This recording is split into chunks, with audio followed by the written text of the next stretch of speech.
No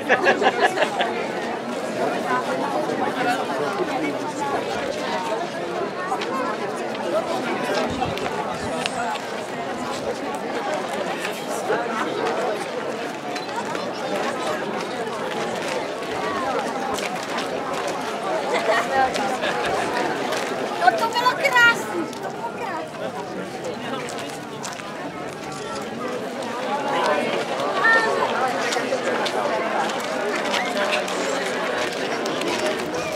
Lidé Kutnohorský, vy, kteří v potu tváře stříbro ze země rubete, i vy, jež zvelebujete silou svých paží toto město a povznášíte ho mezi klenoty koruny české, aby se stalo po boku Prahy tím nejkrásnějším, čím se může vlast chlubit. Slyšte, slyšte, slyšte!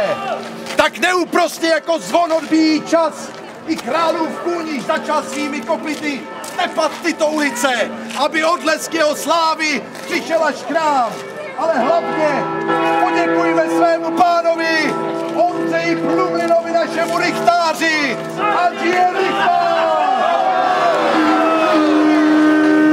Muž čestného srdce, oduševnělý a zbožný, jen zařídil to, že Kutná Hora je tak krásná jako dnes.